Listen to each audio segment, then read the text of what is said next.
yoo olaantummaa seeraa kabachiisuu ta'e, yoo nama lubbuu balleesse seeratti dhiyeessuu ta'e, yoo hattuudhaaf saamtota seeratti dhiyeessuu ta'e, yoo biyya eeguu ta'e, waraana adda bilisummaa Oromootu eegaa jira ragaan uummata kana.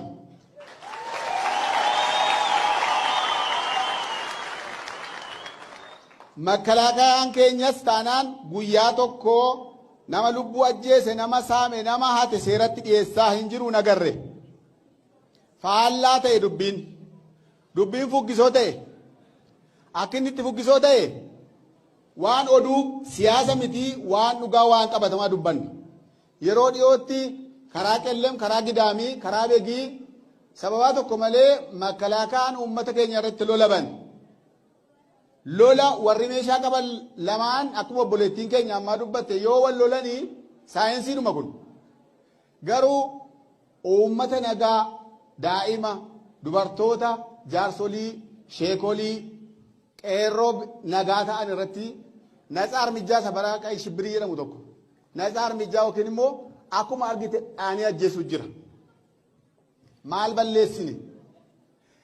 Nama meeshaa qabateef nama meeshaa qabate yoo wal lole waan haaraan ta'u. Namuma tokko waamanii qawweetti naquun maaliif? Harka dudduubatti cabsanii ajjeesanii karaa duratti gatuun maaliif? Makalaakaa saraawitiin kun warra nu keessaa bahee leenjii eega ta'e akka gochuun isaanii maal nutti agarsiisa? Tole immoo ajjeesanii makalaakaa saraawitiin nu isin keessaa baanee ijoollee keessanii biyya eennaanuu hin jedhu. Maaliif saamu? Sangaa namaa xiyyiitiidhaan rukutanii ajjeesanii maaliif qalatu? Hoolaa namaa maaliif qalatu? Mana moobaayilii caccabsanii maaliif fe'atu?